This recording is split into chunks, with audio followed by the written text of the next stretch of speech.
everyone, my name is Andi Pateña-Matheu. Join me as we learn and unlearn things and make new discoveries. This is Andi's Coveries.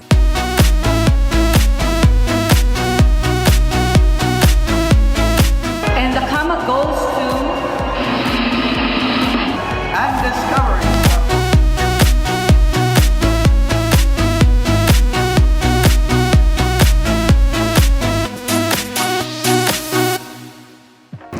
In today's episode, we will be joined by a woman who's no stranger to the spotlight. She has dazzled the stage for several times already, and she's all about shining a light on grace, confidence, and beauty.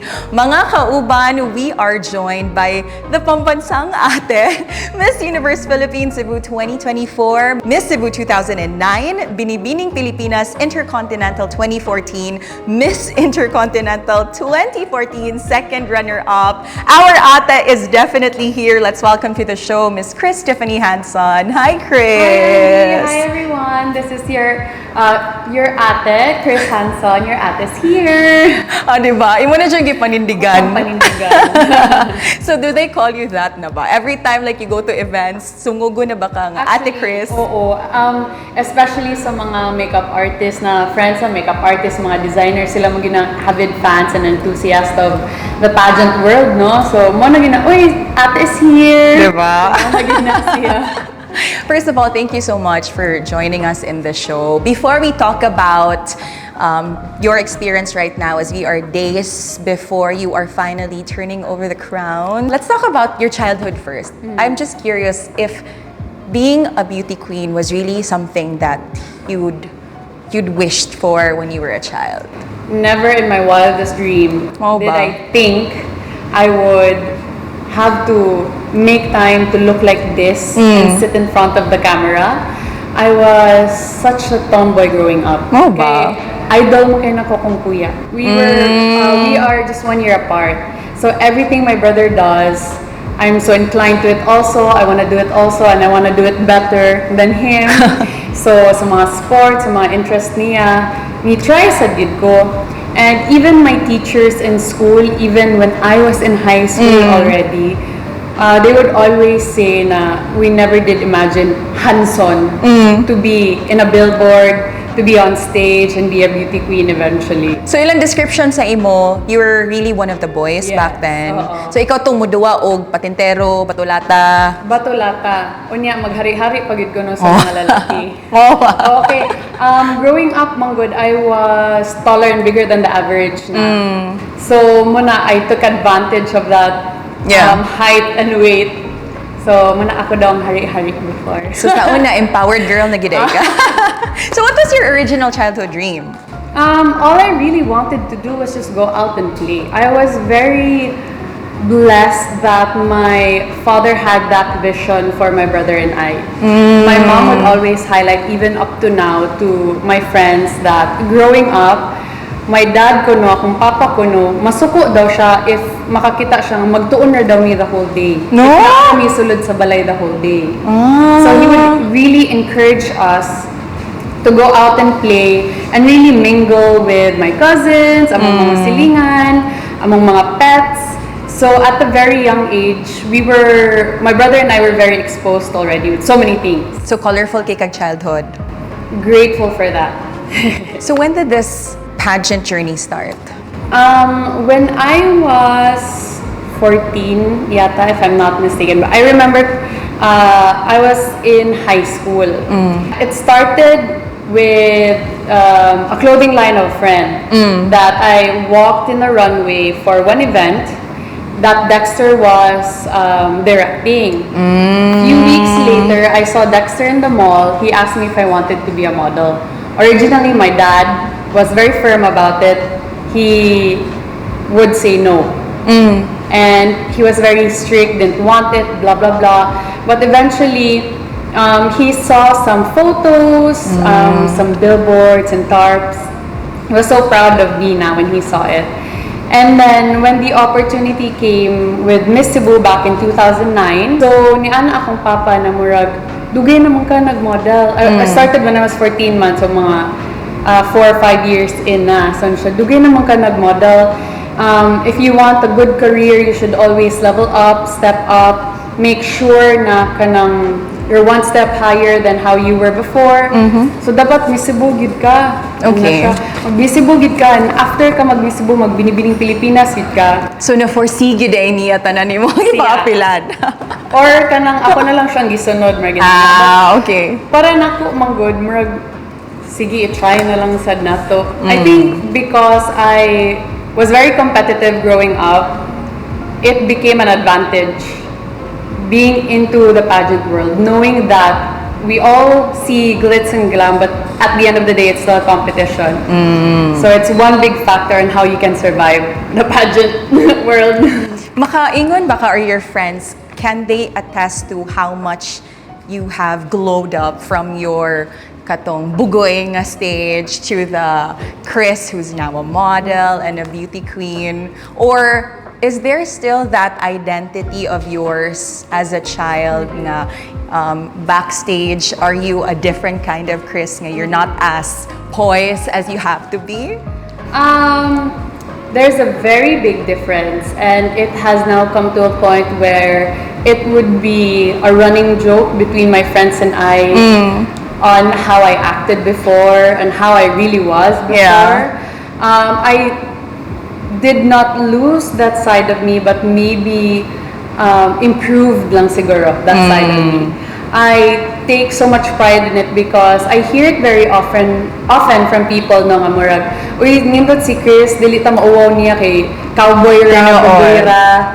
But I think that's one thing I learned with the pageant world, no, where I just instantly and immediately know how to switch. It's not, I think dili na siya double identity, but it's just really knowing how to act at certain situations. I guess, and I see it as a gift sa ako. And I think it's also kanang breaking the stereotypes, no? Nga beauty queens don't have to be like super demure and poised all the time. You're also fun and kanang easy to go along with.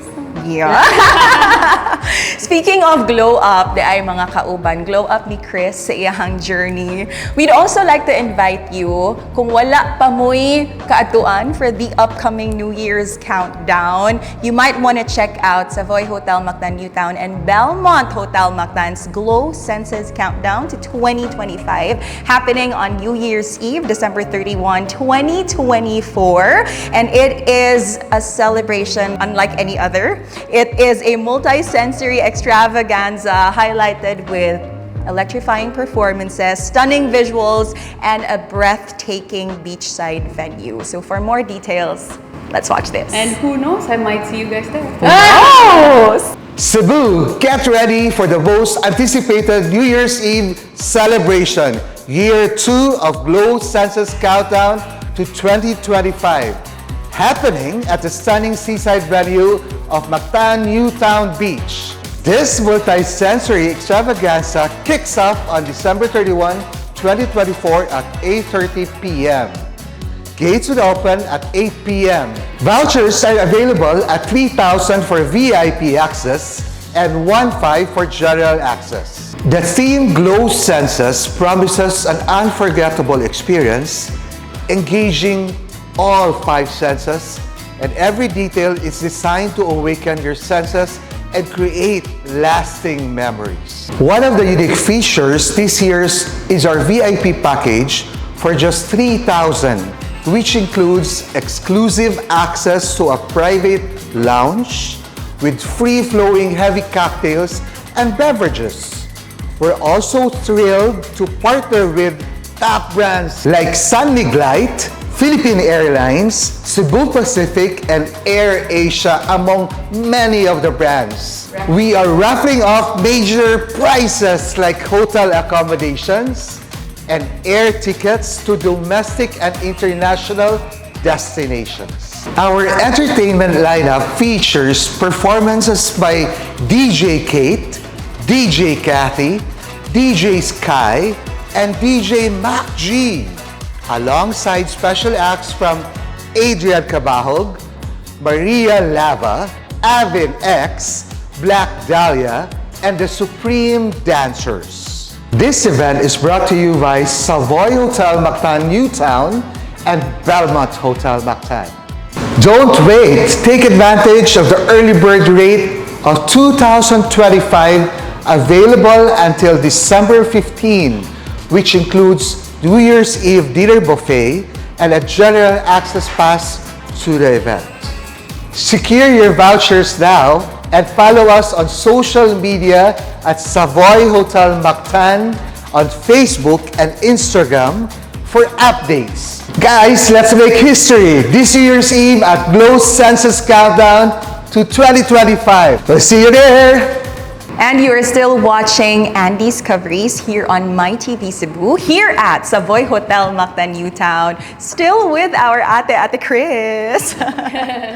Kris, imuhang pageant days before MUPH Cebu was in 2014. So that's really a decade after nga ni-return ka. Was it a decision of yours or gigalgal ba kasi mong mga friends? How did you arrive at the point nga mobalik ka sa pageant world? And did you also get comments nga, title holder naman ka, nga nung mobalik pa ka aning MUPH Cebu nga search? Well, Miss Universe is really a different stage, and I always say that. So, in Binibining Pilipinas, manggod, when you win a crown, wala na kay chance to go back. And at the time, Miss Universe was still in Binibining Pilipinas, which meant wala na gid ko a chance. And having a different franchise now, different franchise holder now, it seemed like it was an opportunity for me to chase that dream. To maybe see how it really goes for me. I would always say, what if is the hardest question to answer. So, might as well, you know, give it a shot and finally have an answer to that what if. But yes, nagalgal sa gyud ko ni Carla Henry. Ni Mother Earth. Mother Earth. Nagalgal sa gyud ko ni Mother Earth. But very grateful also because when I finally decided and sent in my application, nakurutan sad siya. Really? Everybody else, even my family, my closest friends, nakurat sad gyud sila. Really grateful when I did finally announce that I was gonna join. Everybody was all in, very supportive. So even Cebu City at that time was very supportive. Yeah, okay, you were already at the point in your life when you were already considered as a mentor, di ba? You were a mentor to the finalists of Miss Cebu. Ate na gyud ka nila atong nga time. So na-shock sila tanan nga, oh, nibalik siya pagka-contestant. Yeah, like even sa Miss Universe. When I was sent to Manila for Miss Universe na one girls nga like, "Uy, ka remember gid ko na kanang ikaw nag-host ani na pageant." Diba? And then, oh, I remember sa among pageant before sa coronation night kay nag-give ka og talk sa mga girls. Thank you so much.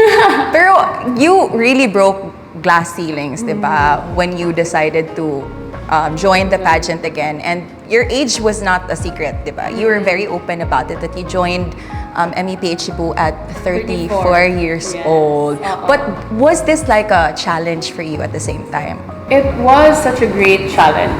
I would jokingly say, aside from the white hair and the knee pains and muscle pains of being in your 30s, it was a big challenge because the pageantry now is so different from how it was before. And we do have a lot of amazing, beautiful women also who are at the peak of their youth, as what a lot would say. So it did somehow dawn into me, I'm too old, my age is gonna be a big challenge for me, but at the end of the day, what I just really wanted was to give a really good performance and make sure na dili sad mauwawa na itong mga supporters. True. And you did not fail us. You were one of the only Cebuana, in fact, na nakasulod sa top 20, no? Top 20. And then you were the first who was called in the top 10. Congratulations. Thank you so much. What was the most challenging part of the competition for you? In the whole totality of the competition? It was me living alone in Manila, having all my contacts from Cebu. Although I was very grateful that there were some hands who came in to help in Manila, But because I wanted it to be like a powerhouse of Cebu nga, designers from Cebu, makeup artists from Cebu, stylists and accessories designer from Cebu, yun, it became a challenge. The logistics became a challenge because we would have events nga not really last minute, but they would actually have requirements na medyo last minute. So it became a challenge to have it shipped, find time to pick it up at the airport, fit, have it adjusted, if dili gid siya maigo. To me, that was one of the most challenging because kanang gutom and sleepless nights and having to put your makeup at 2 a.m. and having it stay in your face for 24 hours is what I expected already. Okay. So mo gid to siya ang logistics became such a challenge for me. But if you could also share with us like a light-hearted moment during the whole pageant journey of MEPH Cebu on the national stage nga di mo malimtan, like what's on the top of your mind now?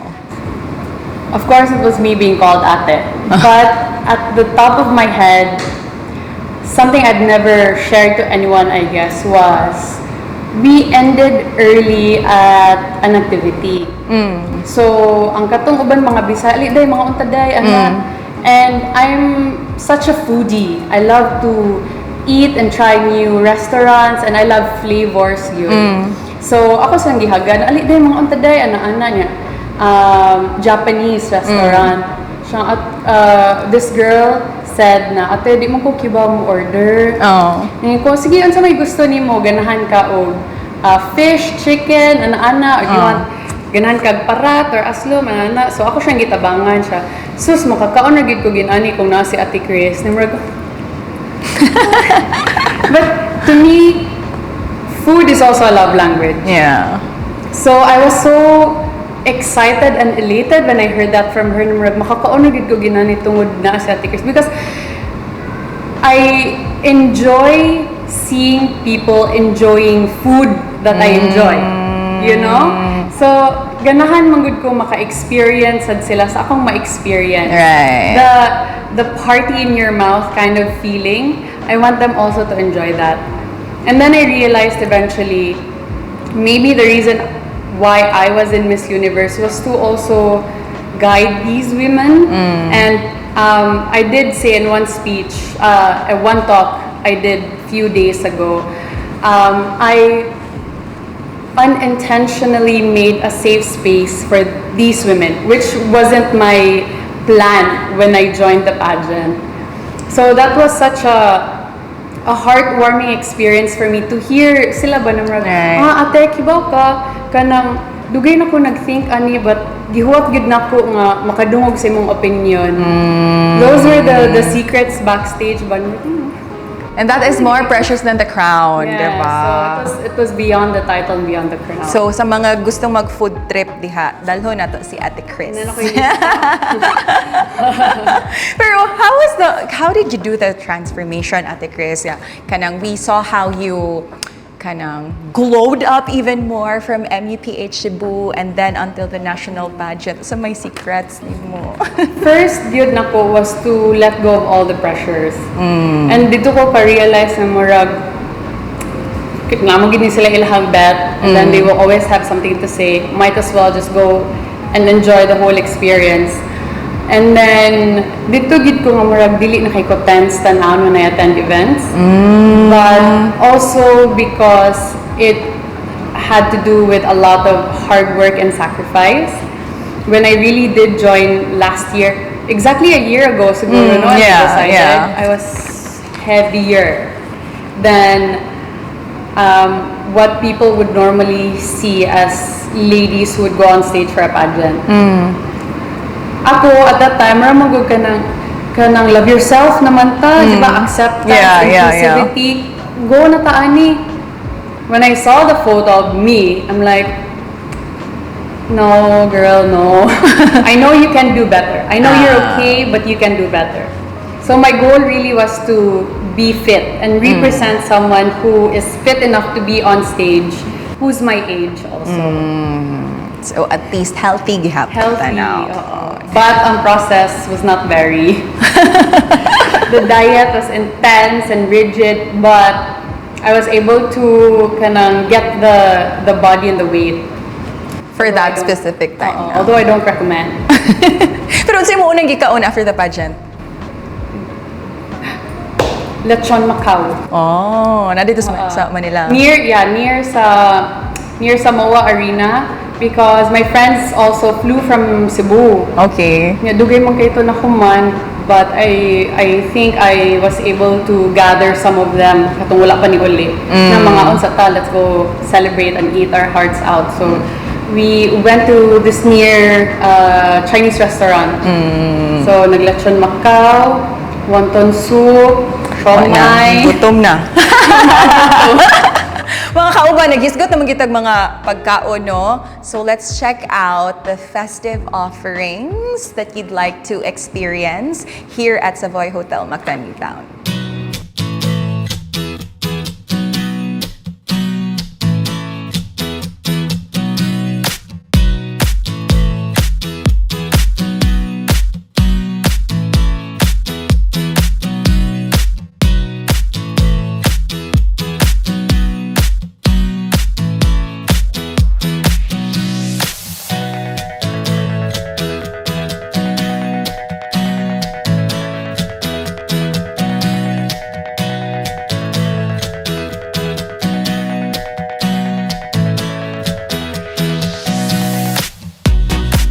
Welcome back to Andi's Coveries with Ate Kris Tiffany Janson. Kris, naghiskot ka ganiha before the gap na sometimes you'd put on makeup at 2 a.m. and then you have to make it last for 24 hours. Unsa may imuhang makeup secret hack that you'd always live by and you'd like to share with our viewers? Yeah. Secret hack. I think what a lot of people underestimate is the skin. So you have to have a healthy skin. Pero in cases mangod sa pageant, like what we did, we learned how to tapak. Tapak na lang yun. So probably if we want to keep that makeup, the most we can do is take off this part and then reapply foundation, or this part here and then reapply foundation. Powder, what you call this, kanibitang finishing powder. It's very important also. And then matugo kay magana ako. Remember Sleeping Beauty? Oo, ano. Ana day, nauna day pagkatog. Now that your days before turning over the crown to a new queen, how do you feel? Like, I'm very excited because one of the many reasons why I'm very supportive and very active in organizations like Miss Cebu or Miss Universe is I want these ladies to have the exact same experience as me. Growing from the seminars and trainings that we went through, finally finding yourself and getting that confidence because you do have a new set of knowledge that's at the back of your mind already. I want to make sure that at least they would have these experiences. I'm very excited because every pageant is very different. It will be a very exciting experience for the new winner also. And I'm excited to be the ate. I will still be there to assist because it's never easy. So, excited to see the journey of the new Miss Universe Philippines Cebu. what do you think of this batch? They are very excited also, very much willing to learn, which I love to see. I'm excited because they do have the passion for Cebu and pageantry, which is one of the many reasons why we have a handful of successful beauty queens from Cebu. And these are ladies who have very interesting stories to share to the world, or the universe rather. So I'm excited to see that also, and I'm excited na ma-share sa nila sa mga tao. I'm sure nga daghan ang niduol sa imo sa mga finalists. Imo yun, Ate Kris, unsay secret? So what's the secret? What's one piece of advice that you'd want them to remember? I would always tell them to just let go and enjoy of the moment, because this is a one of a kind experience. the more you think about it, the more you tend to tense up and then eventually forget how fast the time really goes by. So you allow yourself to enjoy and grow from the experience also. All right, let's do a fast talk. Kulbaan. Kani, dagat or bukid? Dagat. Mactan Newtown Beach na yan, diba? Red lipstick or nude? Red. Cheat meal. What's your cheat meal? Eat all you can. Pineapples on pizza, yes or no? Yes. Who would you trade places with for a day? It's a tough question. I would trade with Ariana Grande. Duh! Para makakanta Si Glinda. ko sa Defying Gravity. Oh, popular. Popular. What is your superpower of choice? I could go back in time.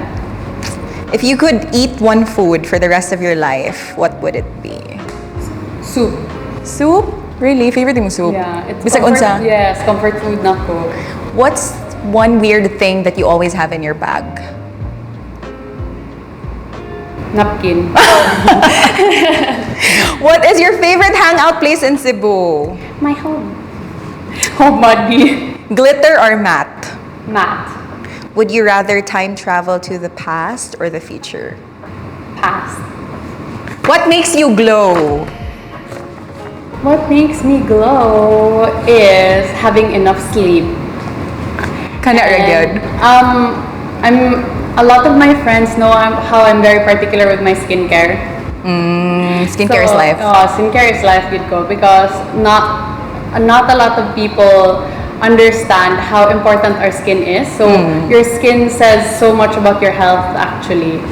So mana siya, if you take good care of your skin, you would easily know what you need to focus on with regards to your health.